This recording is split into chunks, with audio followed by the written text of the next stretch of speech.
Hola y bienvenidos de nuevo a esta sección en la que hablamos con emigrados a diferentes países de los que nos cuentan cómo es su proceso migratorio y la vida en los mismos. Y ahora os dejo con la entrevista. Bienvenido, Dali. ¿Quién eres? ¿A qué te dedicas?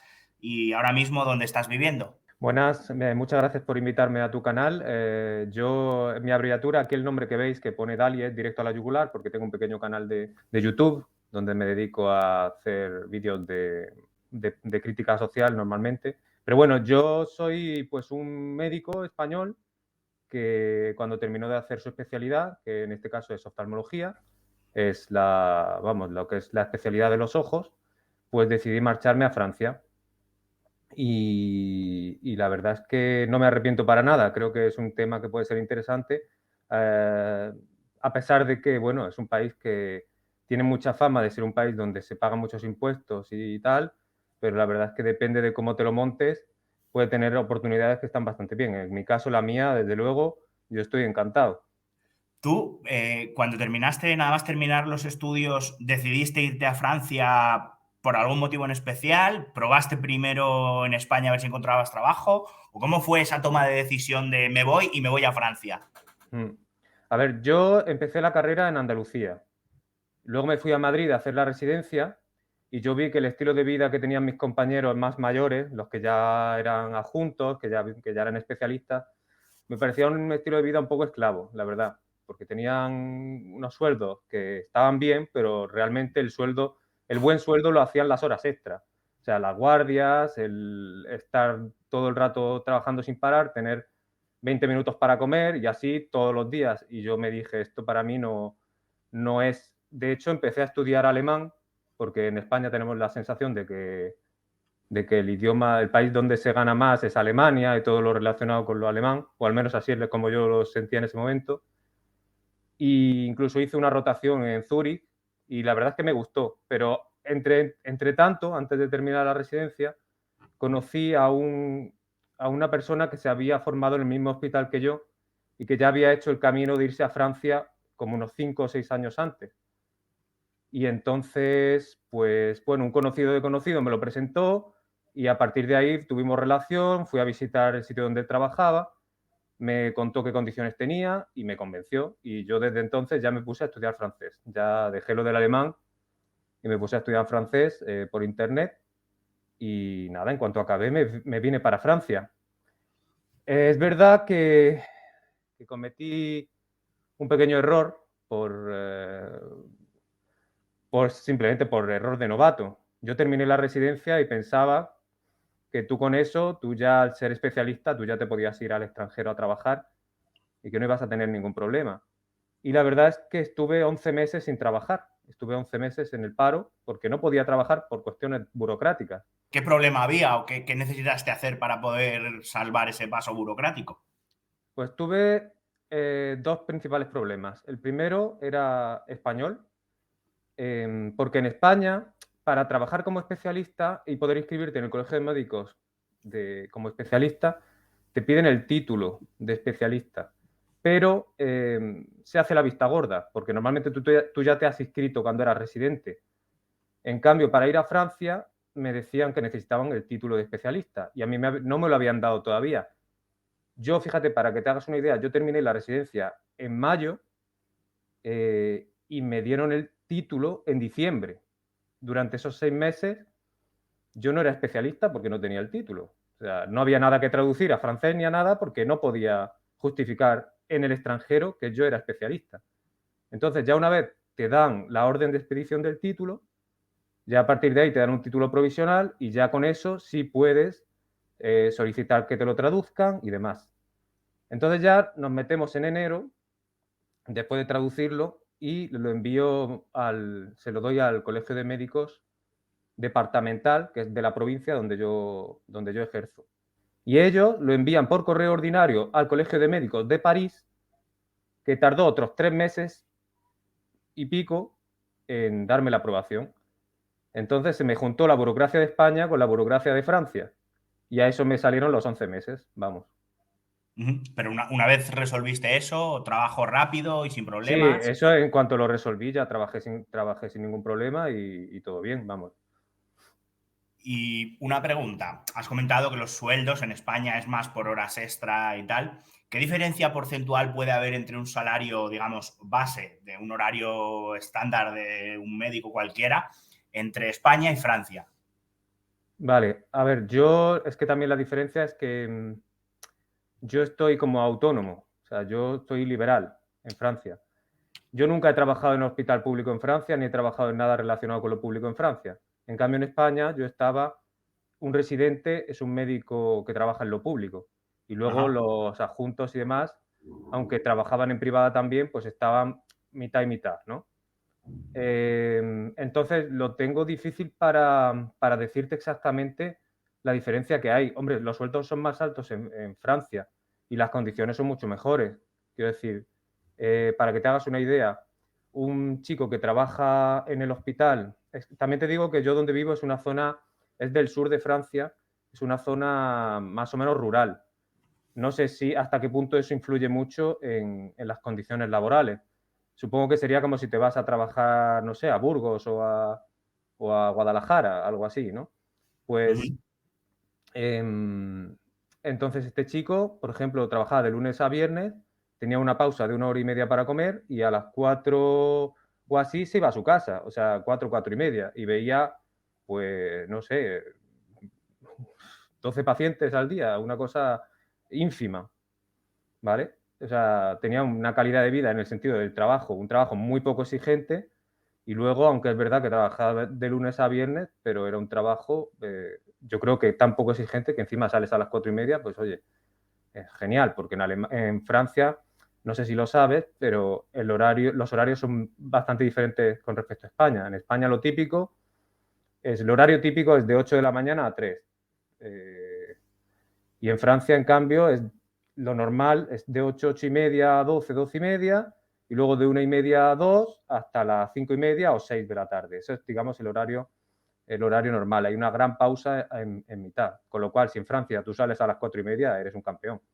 Vamos. Ujú. Y luego tenía un sueldo, es que no llega, no, o sea, cobraba más que en España, pero no llego a saber, no te sé decir cuánto es lo que cobraba. Ujú. Y más o menos un 10%, 15%, 20% O que sea, puede cambiar un salario poco. base, hombre, yo creo que estaría cobrando pues entre 3.000 o 4.000 euros, o sea, bastante más que en España. Ujú. Es que el salario base en España yo creo que no te pasa de los 2.000 euros. Bueno, a lo mejor en el País Vasco sí puede que Sí, sea, que tienen un concierto sea mayor. especial y a lo mejor es algo diferente. Mm, Puede. Bueno, sí, sí. y has comentado que vives en el sur, no sé si la región de las Landas o la zona de Marsella. eh, en la ciudad en la que vives, ¿la Mm. elegiste por estar cerca del trabajo? ¿Fue porque tuviera más servicios, más infraestructuras? ¿O cuál fue el motivo para decidir, por ejemplo, en qué ciudad te ibas a establecer allí en Francia? Pues fue porque yo me he ido al mismo sitio donde estaba trabajando este chico que te comenté que me Ajá, habló de esta posibilidad, porque es que donde yo vivo hay una cosa que se llama en Francia ZRR, Zona de Revitalización Rural. ajá. Entonces, para atraer profesionales y empresarios de zona a zonas que ellos consideran rurales, pues tienes ayudas, bueno, ayudas de exenciones de impuestos. En mi ¿Cómo caso, cuáles? ¿A nivel pues, de empresa o a nivel de individuo? en mi caso es de individuo, pero Ajá. para empresas también hay. Y en tu caso, Entonces, si puedes comentarlo, ¿qué sí, ventajas sí, te ofrecían por ir a una zona rural? la ventaja es brutal. Vamos, la ventaja es que durante 5 años yo, si no supero un techo, no pago 0% de IRPF. O sea, ¿Sabrías qué cero. techo es de cantidad Sí, económica sí, sí, anual? hombre. Sí, sí, sí, lo sé.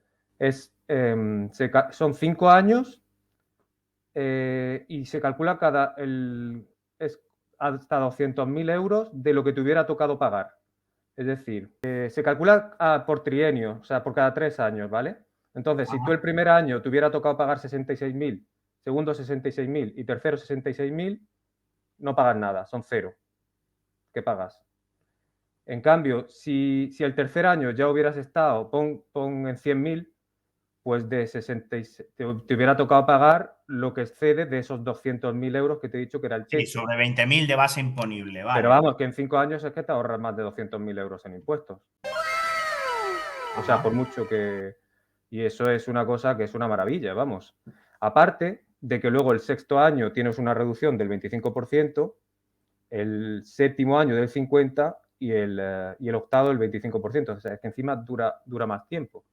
Y la verdad Ujú. es que pues eso supone muchísimo dinero que te ayuda, pues vamos, te ayuda a hacerte un patrimonio en tiempo récord. Y hablando allí de dinero, el coste de vida, por ejemplo, un coste de un piso de alquiler en esa zona rural, ¿cuánto Mm. puede rondar? Pues yo estaba viviendo a unos 10 minutos del trabajo. Yo vivo en una ciudad, o sea, trabajo en una ciudad que tiene como unos 50.000 habitantes. Ujú. Y pues vivía a unos 10 minutos a un pequeño pueblecito de estos de exterior. Y estaba viviendo en una casa unifamiliar con un jardín como de unos 1.500 metros cuadrados y una casa de unos 100 metros por 900 al mes. O sea que para mí, que vengo de Madrid, que es donde estaba haciendo la residencia, pues me parece un precio más que razonable. O sea, con 1.500 metros de parcela, 100 metros de vivienda, Sí, piscina o garaje o alguna cosa de sí, esas en sí, plan con lujo, garaje y una pequeña piscina tenía también. por 900 euros al mes. Pues Sí, está bastante bien de precio, siendo que es una ciudad, que no es un pueblecito que ya tiene 50.000 habitantes. sí. Está interesante. Luego, Ujú. a nivel de ciudad, pueblecito, las comunicaciones allí, ¿qué tal son? Porque yo, por ejemplo, sé que en Francia, en París, hay muchísimas comunicaciones y bastante decentes, pero en el resto de Francia, ¿sabes más o menos si hay buen transporte público, cercanías o transporte tipo ferroviario de la corta distancia, autobuses? Y el Mm. coste que puede tener, ¿hay abonos, no hay abonos? Aquí, donde yo vivo, todo el mundo se mueve en coche, prácticamente todo el mundo. Es, Ujú. es la realidad. Luego hay estación de tren, hay estación de autobús, tienes autovías, pero es que, vamos, o sea, puedes con el tren, si vas a determinados sitios, si tienes buenas conexiones. Por ejemplo, puedes coger la estación de tren y tienes un tren de alta velocidad que te lleva hacia París. O puedes ir a Burdeos, que está cerca también, y tienes conexiones en avión pues, a muchísimos sitios. Pero para el día a día, el autobús urbano, interurbano, deja mucho que desear, porque claro, si tú vas a ir al centro de la ciudad, de centro a centro, no está mal del todo, pero enseguida que quieras tener que moverte de alguna zona más periférica, ahí las conexiones son bastante malas. Y es que se hace mucho vida en la periferia, porque Ujú. los típicos centros comerciales donde se aglutina todo en la periferia, pues eso está aquí a la orden del día. Y hombre, pues si vives en el centro de la ciudad y vas a ir al centro comercial, sí vas a tener un autobús. Pero si vives como yo, en una pequeña ciudad, o sea, en una aldea, si quieres, aunque esté a 5 o 10 minutos, pero tiene un autobús que te conecta con la ciudad, no con el centro comercial. Entonces, es como vas a depender del coche. El coche es fundamental en esta zona, por lo menos. Ujú. Aún así, ¿hay tarjetas de estas de abono transporte o algo para que la gente que sí que viva en la ciudad pueda, digamos, desplazarse? ¿O esa opción allí no está Sí, disponible? sí, sí que hay. De hecho, una de las secretarias, una que había antes, siempre iba en autobús. Ella vivía en el centro de la ciudad, iba al trabajo en autobús y sí que tenía un bono. Por lo que tengo entendido, no es muy caro. No Ajá. te sé decir cuánto, a lo mejor, yo qué sé, de 1 euro y algo el viaje, una cosa así. O sea, algo razonable, vamos. Y luego, en cuanto a tema de comida, ocio y demás, allí hay muchos supermercados, hay, como dices, centros comerciales con cines, hay teatros. ¿Cómo está el tema de lo que sería el ocio y la vida, digamos, para no solo trabajar? Sí. Cines hay varios y bueno, pues eso, todo lo que es restaurantes y demás yo creo que está bastante bien. Lo que se echa de menos mucho es el estilo español de terraza, bar, ese ambiente en la calle. Eso aquí no se lleva tanto, porque yo creo que es un poco por la concepción de la propia construcción de las ciudades.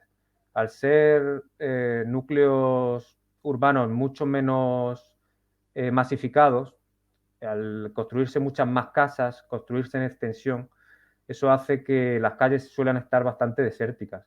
Entonces, para buscar algo de ambiente, te tienes que ir a esos puntos de reunión que suelen ser, pues eso, en las periferias muchas veces.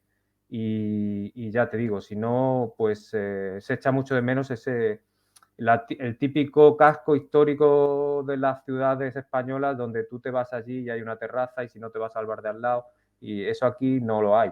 Eso es lo que yo más, digamos, le echaría en falta con respecto al tema ocio. Y luego teatros, eso sí, claro que hay. Eso sí, hombre, habría que entender, yo creo que para sacarle jugo hay que entender el francés, y no te vas a quedar un poco a medias.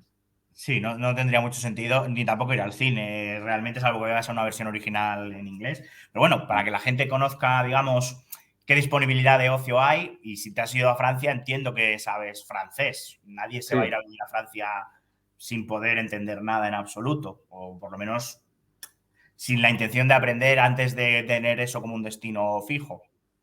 sí, a Pero ver, bueno, yo creo que para aprender el francés es que es obligatorio irte a vivir a un sitio en Francia, porque es que es uno de los idiomas que requiere mucho más del oído, de la pronunciación.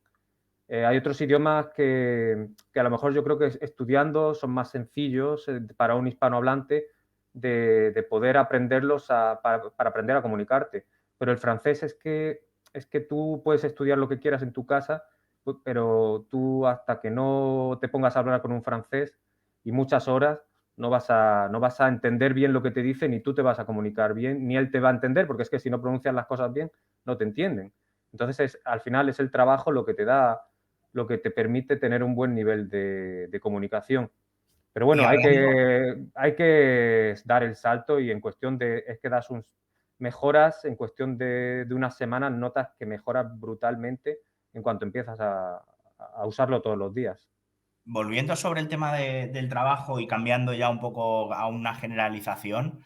em, allí ahora mismo el paro que hay es muy grande, ¿no? ¿Qué sectores tienen, digamos, más demanda de personal? ¿O cómo está el ambiente laboral ahora mismo en Francia? En la zona, esta zona así de periferia, yo creo que el tema del trabajo es sobre todo problemático para determinados, va por sectores. El trabajo no cualificado, yo creo que sinceramente, por lo menos en estas zonas, no hay demasiado problema. O sea, yo mi experiencia es que te cuesta encontrar a gente que no ha pasado por la universidad, necesitas que te echen una mano para cualquier cosa. O sea, yo qué sé, por ejemplo, tenía que cortar el seto y es que están desbordados, no tienen, los jardineros no tienen hueco. Digo, pues es que un tío que no tenga formación laboral, o sea, que no tenga estudios, pues es que se puede montar una empresa de jardinería estupendamente bien, vamos. Y yo no conozco así mucha gente que tenga problemas para encontrar trabajo. Más allá de eso, si quieres, es que el tema es claro, si tú quieres un trabajo relacionado con lo que tú haces en España o lo que te has preparado, claro, ahí ya entras en algo muy específico. Entonces ya ahí no te sabría decir en qué sectores sí que es verdad que puede que haya más problemas. ¿De alguno que conoces que sí que tienen facilidades más allá de trabajo no cualificado? ¿Alguna especialidad o alguna cosa en concreto que sí que Hombre, médicos, en boga? los que quieras. O sea, enfermeros me faltan pero vamos, muchísimo. También hacen falta ortoptistas, que es las personas que se encargan del tema de los exámenes visuales en los hospitales y demás. Ajá. De eso es que hay una carestía enorme. Eh, De hecho, ganan bien, ¿eh? Que es un estudio de 3 años y no encuentras a nadie que gane menos de 2.000 y pico euros. Es que incluso aquí, en esta zona que dices tú, hombre, pues siendo una zona rural, la gente ganará menos, pues se gana bien. Y luego, a ver, es que claro, el resto de sectores Pues me cuesta un poco más decirte, porque es que, claro, eso depende de con quién yo me relacione. Luego hay mucha demanda también de fisioterapeutas, que hay muchísimos españoles que vienen aquí, eso también, pero bueno, en otros sectores no te sabría decir. Ujú. Una pregunta, tú, siendo de la Unión Europea, ¿tuviste que apostillar la traducción de forma notarial o no hubo que hacer apostilla? Yo me lo hizo, la traductora jurada me hizo todo. Vale, pero no Mm, sabes si te hizo la apostilla de la Haya, que le llaman. Pues ahora me estás pillando, no lo sé. Sé que me lo hizo ella todo, pero no sé si lo de la postilla, no sé, no te Vale, sabría es que decir. yo sí que sé que dentro, o sea, que si fuera un título de fuera de la Unión Europea, no hay trámite que se haga, digamos, de postilla, sino que se certifica en el país una homologación entre partes y ya después, si te tienes que ir a otro país de la Unión Europea, sí que te harían la postilla, pero en el caso de dentro de la Unión Europea no sé exactamente el proceso, por si tú lo habías tenido que hacer, pero si me dices que lo has delegado en alguien. De todas formas, es que hay un documento europeo para el tema de los títulos de medicina. El Ujú. certificado 2005/36, que me acuerdo todavía de todo lo que me ha hecho sufrir ese certificado. Porque como no me lo daban, porque pues, pues eso. Y entonces tú con ese certificado, ya eso a ti te vale como título. Ya. Y luego comentabas antes que sí que había mucha restauración y tal, lo que no hay es bares y demás. ¿Cuánto puede costar, por ejemplo, una comida al mediodía en un restaurante allí? Pues entre 10 y 15 euros. ¿De menú o de un plato y una bebida? Estamos hablando. Pues hombre, menú ya estaría más cerca de los 10, 11, y luego depende, claro, del restaurante a donde vayas y tal, pero yo creo que por 15 euros si vas con platos y bebida, por 15 euros puedes comer bien. Ujú. Mm. Perfecto. Y luego en los supermercados y tal, por ejemplo, algún producto así, leche, un litro de leche, o el pan, ¿cuánto puede costar una barra de pan? O dos o tres productos así que más o menos sean significativos del Mm. precio que puede haber por los alimentos en un supermercado. Pues es una buena pregunta.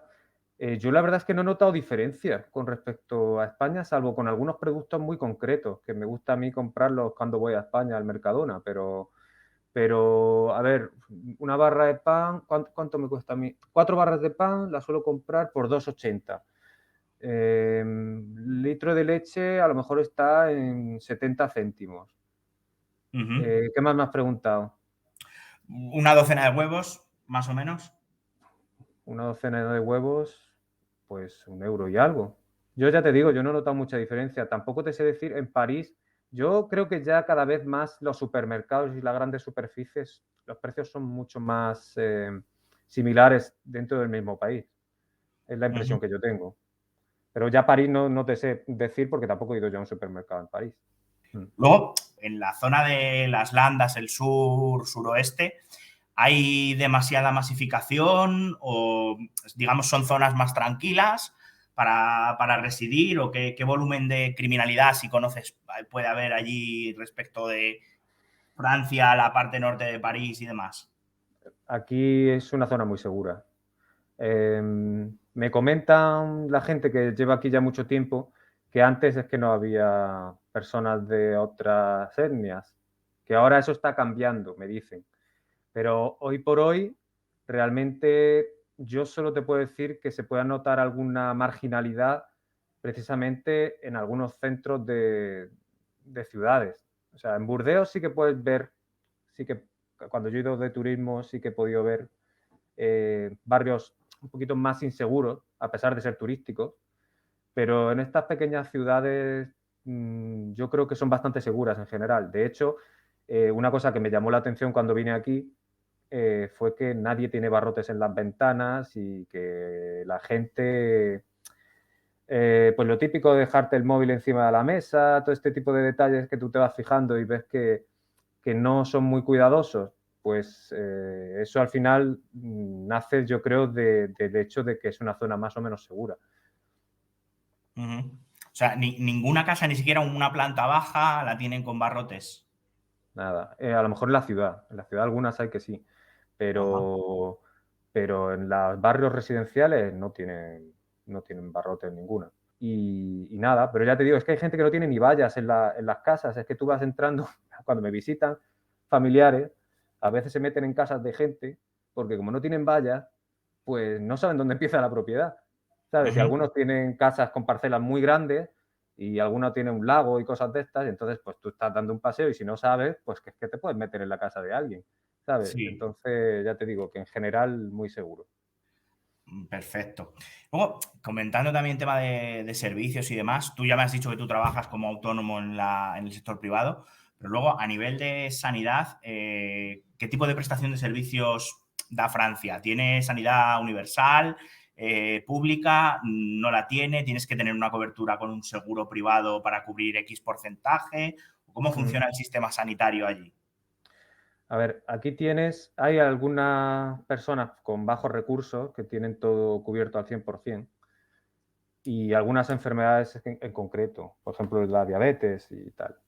Pero para el resto de gente, si vas tú por tener la tarjeta sanitaria francesa, que eso lo adquieres viviendo aquí, tú puedes ir al hospital, al servicio público y no tendrías que pagar nada. Luego, si vas al sector privado, el Estado te paga el 70% de tu factura y el 30% restante le correspondería a la mutua. Que O sí sea, es, que lo si tú aún sin tener una mutua acudes a un servicio privado, aún así el Estado le puedes girar la factura con ese 70% de coste.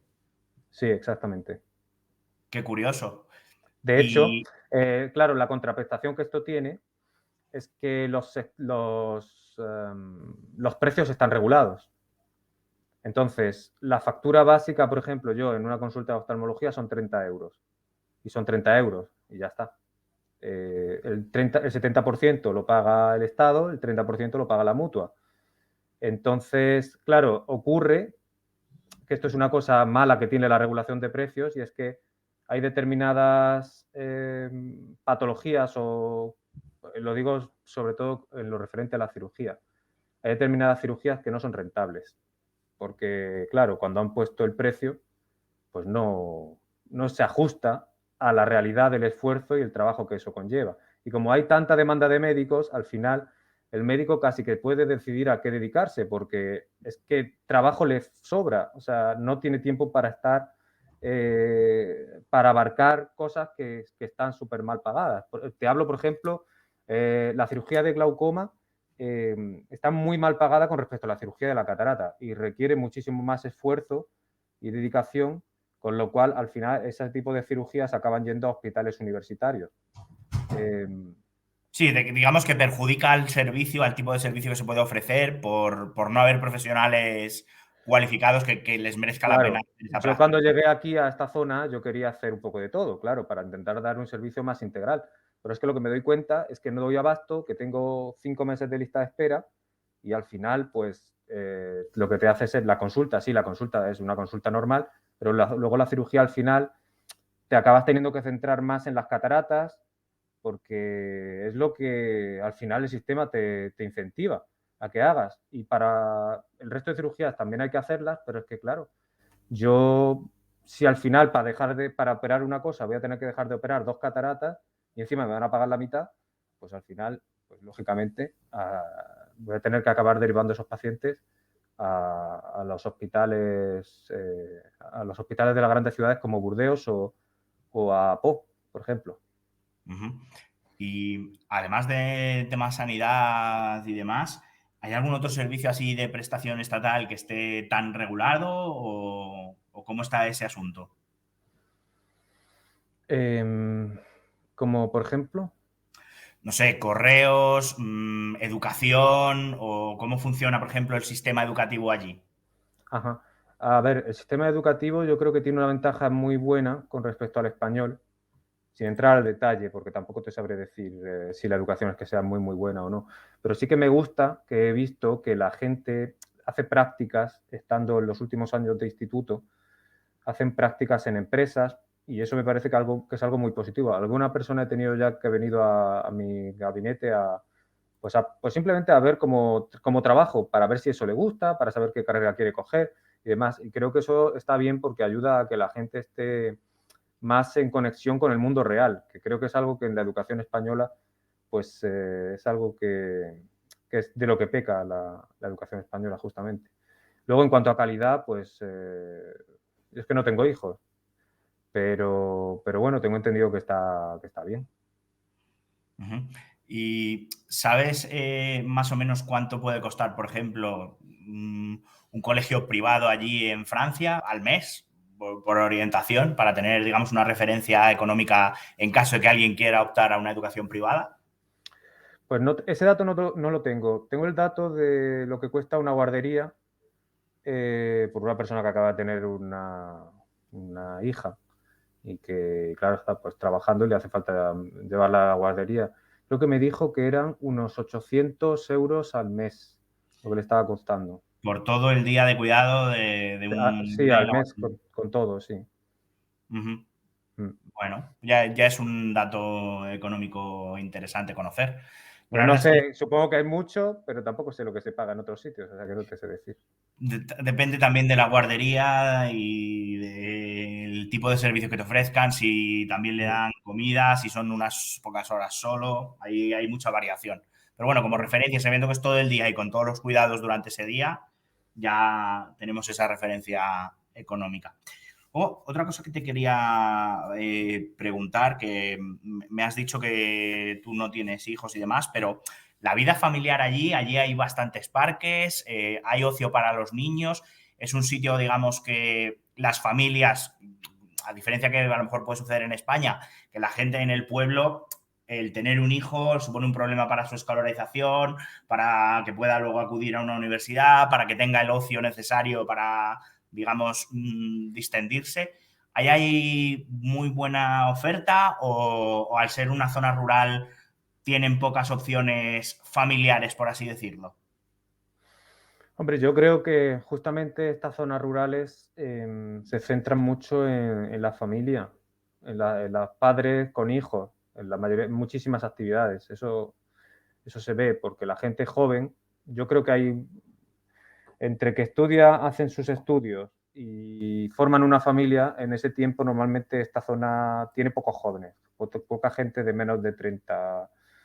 eh, la mayoría suelen ir a ciudades más grandes. Y luego ya cuando ya quieren formar una familia, ya se van a zonas más baratas, como puede ser esta donde yo vivo. Entonces el ocio sí que yo creo que está muy enfocado en la familia, vamos, en actividades que se pueden hacer toda la familia.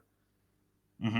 De hecho, se suelen hacer, tú vas con el coche y vas viendo que en la mayoría de pueblos de alrededor siempre hay, a partir de marzo empiezan continuamente a haber actividades. Ahora el fin de semana que viene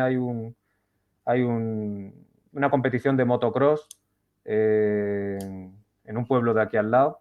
No sé, intentaré ir a ver, porque la verdad es que otra cosa no, pero si quieres relacionarte un poco al final y salir del trabajo, ya te digo que esto es muy familiar, pues tienes que hacer cosas de esas, porque si no es que te quedas un poco fuera de la onda. Y así pues un poco... Luego hay mucha gente, el tema de los deportes es un nexo de unión bastante bueno. Tiene la gente mucha costumbre de hacer muchos deportes de equipo.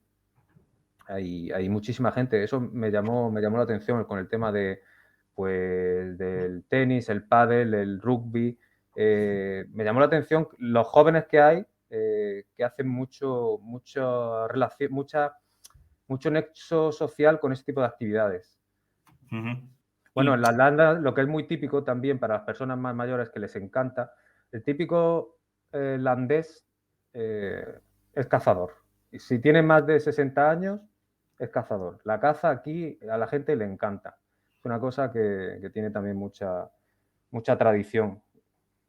ujú. Eso, Bien, y cambiando un poco de tercio y yendo al tema económico, que ya hemos mencionado un poco que había unas ciertas exenciones, pero para la ujú. gente que, por ejemplo, no pueda aplicar por ese tipo de exenciones porque a lo mejor no le interesa la vida rural y demás, a nivel de IVA, por ejemplo, ¿qué porcentaje hay de IVA o VAT o no sé ahora mismo en Francia exactamente el nombre que tenga? ¿Cuánto TVA, queda? tasa del valor añadido, se traduciría. Ujú. Pues es de un 20% el tipo máximo. de un 5 el mínimo. Y yo, sinceramente, en la bolsa de la compra te tengo que decir que yo creo que se paga menos IVA que en España, porque los bienes que se consideran de consumo de primera necesidad, casi todos tienen el tipo reducido. En cambio, si vas a comprar, yo qué sé, cerveza, vas a comprar una pintura, todo eso suele tener el tipo alto. Pero es que yo, mirando la factura en España, tú te das cuenta de que a veces ves facturas del tipo alto cuando dices, pero esto es una cosa que a uno le hace falta para vivir. O sea, quiero decir, ¿por qué tiene que tener este tipo? Porque en teoría la idea es tipo reducido o súper reducido para cosas de primera necesidad y tipo alto para cosas un poco más como de lujo. Pero luego tú te fijas en la factura del supermercado en España y eso no se cumple. En cambio, yo creo que en Francia, por lo menos en cuanto al consumo en la cesta de supermercado, sí que se ve. Y al final eso hace que tú te gastas 100 euros en el supermercado y miras la lista del IVA y te das cuenta que de 85 euros has pagado solo el 5% y de los otros 15 ha sido el 20%, a lo mejor porque has comprado, pues, yo qué sé, algo de decoración o cualquier cosa así. Ya. Y luego, a nivel de IRPF, ¿sabrías más o menos los tramos o cuántos porcentajes es el mínimo y cuál es el máximo? Hay un mínimo exento. Esto lo suyo sería que pusieras Sí, lo buscaré, pero bueno, una ya que foto. si lo puedes poner. Pero el máximo es del 45% y creo que es a partir de, pues, no sé, de 60.000 o de 70.000 euros, de 70.000 euros anuales. Yo creo no es demasiado, no es mucho más alto que en España. Yo no tengo es que no tengo la impresión que sea mucho más alto que en España, pero bueno, ya te digo, habría que poner las dos gráficas al lado y verlo. Pero bueno, más o menos yo creo que es un poco similar. Lo que es que donde se va realmente muchísimo dinero, esto yo creo que es interesante señalarlo, es el tema de las cotizaciones sociales y lo que paga el empresario por el trabajo. Por Ajá, eso vale. suele salir a cuenta ser autónomo, porque es que, o sea, hay un calculador que también creo que es interesante que lo pongas si quieres, que se llama Pôle emploi. Puedes simular cuánto te cuesta un empleado, cuánto pagarían impuestos según el salario que tú vas a gastar. O sea, si por ejemplo son 2.000 euros que tú gastas, ¿cuánto le llega al empleado? Y llega un momento, no sé si es a partir de 3.000 euros, que ya la mitad va para el Estado, pero como haya, o sea, como los sueldos bien pagados, es que el Estado se lleva más de la mitad. O sea, se lleva una auténtica barbaridad de dinero. El caso es que si tú le pagas a alguien, vamos a poner 2.000 euros al mes, coste anual, coste mensual gastado por la empresa. Y esto es lo que le quedaría al trabajador. O sea, te Sí, que sí. gastas 2.000 euros y le quedan 1.300. Bueno, no está muy mal, ¿no? Pero es que si tú subes a 4.000 que te gastas tú, ya se queda la mitad el El gobierno. 50%, sí. Pero ya como tengas un trabajo súper cualificado, yo que sé, un médico de estos que trabaja, yo que lo hemos pensado alguna vez en contratar a algún médico para, pues eso, lo mismo que hago yo, pero contratarlo y que no se tenga que complicar la vida con nada. Es decir, tú vienes aquí, trabajas estas horas y te llevas este dinero. Es que mira, es dificilísimo pagar un salario, un buen sueldo, es complicado, porque es que mira, lo que te quitan de 10.000 euros que gastas tú, pues se quedan 4.300 netos. Sí, que se quedan casi el 60% del salario. Claro, o sea, que ganar, a partir de eso, de ganar netos unos 3.000 euros, ya es que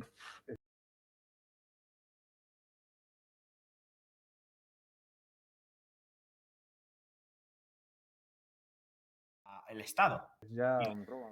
La cuota de autónomo, Sí, a la ver, hay. yo lo que estoy pagando es cotizaciones sociales y para la jubilación. Como hay una caja autónoma de médicos y eso es el gasto principal que yo estoy teniendo ahora mismo. Ya y estaré La pagando, cuota es que o claro, si tienen algún pues a lo tipo mejor estaré de pagando máximo un tributación sobre 20% autónomo, en el caso de un autónomo, de ¿cuánto lo que sería? tengo de beneficios. Una Ujú. cosa así, pero que yo es que tengo unos beneficios bastante altos. Claro, que yo entiendo es que el cálculo es complejo, ¿sabes? Me lo mandan todos los años pero no me entero de nada, si te soy sincero. Ujú. Bueno, pero Y aunque sea un 20 comparado con un que te quede 20%, sí, a un una cosa así. 60%, es una diferencia muy fuerte. O sea Claro. viendo que es más o menos un 20, que sea un Sí, 22, un 23, tampoco es una claro, a diferencia eso habría que añadirle el IRPF, o sea, lo que es aquí lo llaman l'impôt sur les revenus, el impuesto sobre los beneficios. grande. Ujú. Vale, pero bueno, como está la exención, en tu Claro, caso, si luego no hay exención, ya es otra cosa aparte.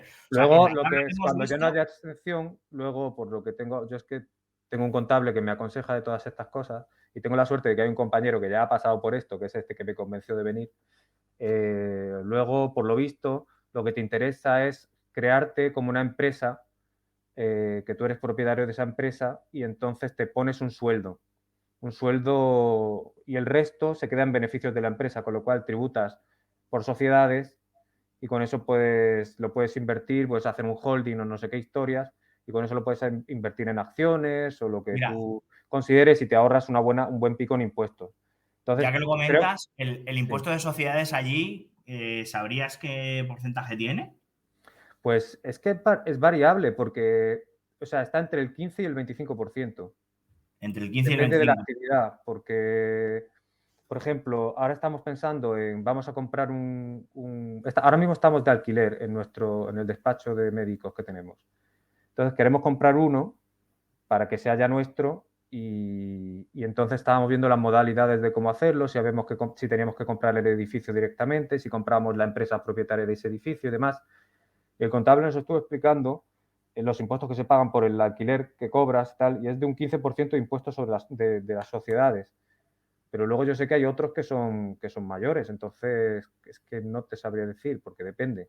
Sí. Comentas, siempre has estado comentando que lo tienes como, digamos, con esta persona que te convenció de ir, el negocio en común, Ujú. o no habéis montado empresa y los dos sois autónomos, hay más personas allí en el negocio, o cómo está gestionado.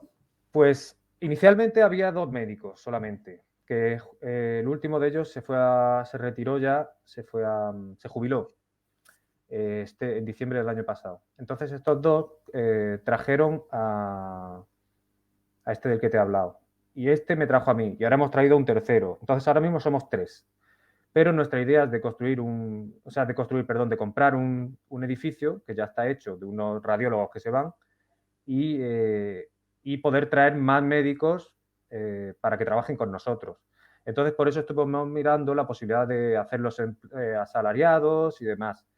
Pero al final hemos visto que lo más interesante es hacerse autónomo igual que somos nosotros y reducir los costes entre varios, los costes comunes, vamos. Luego también te digo, eh, sé que hay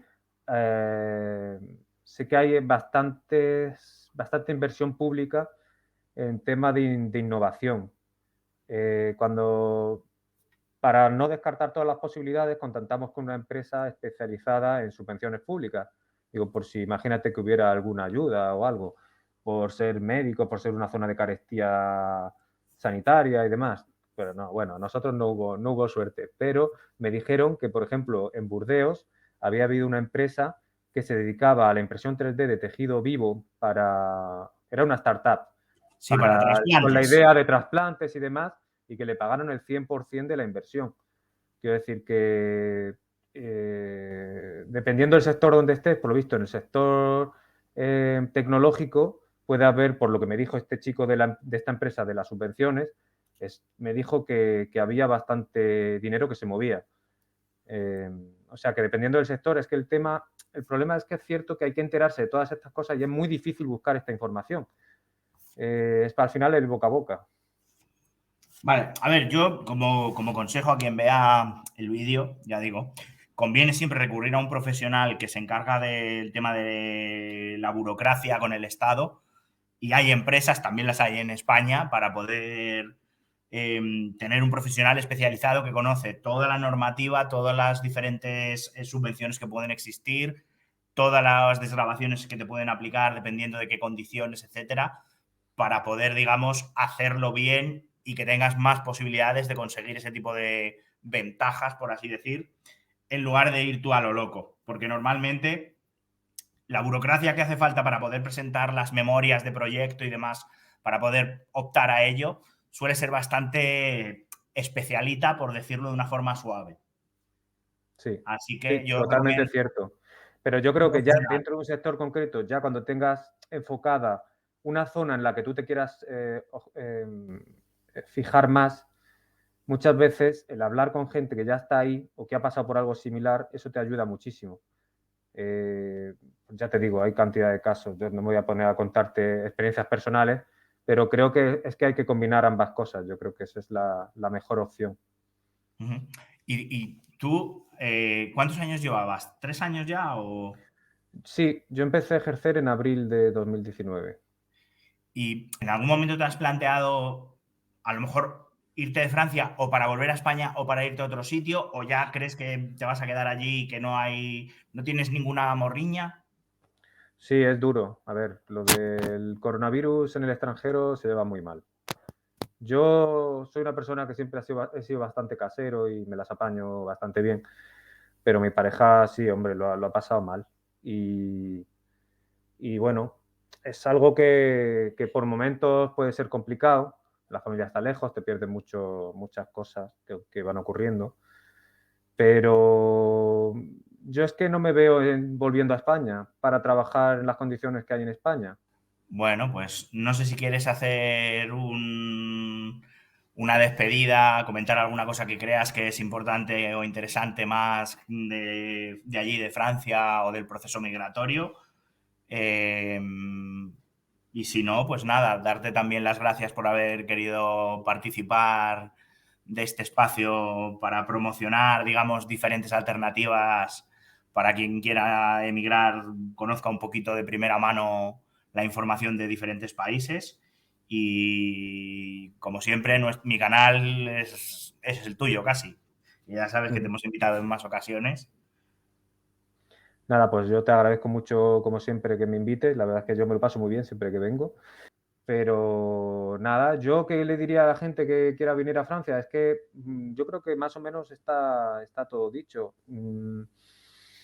Yo creo que no hay que venir, hay que intentarlo y si no, pues siempre se puede volver. Quiero decir que no todo lo que tú hagas te va a dar mucho más amplitud de miras y te va a permitir realmente saber lo que tú quieres. Porque hay una cosa que a la gente le pasa mucho y es que me equivoqué aquí, hice esto, no tenía que haberlo hecho, hubiera ganado 2 años o si hubiera hecho otra cosa. Sí, tal vez, pero entonces no hubieras sabido lo que sabes ahora. Y gracias a ese error, ahora en el peor de los casos, si es un error, te va a permitir saber lo que quieres realmente y hacia dónde te tienes que enfocar. Así que ese sería mi último consejo. Perfecto, pues muchísimas gracias y con esto nos despedimos.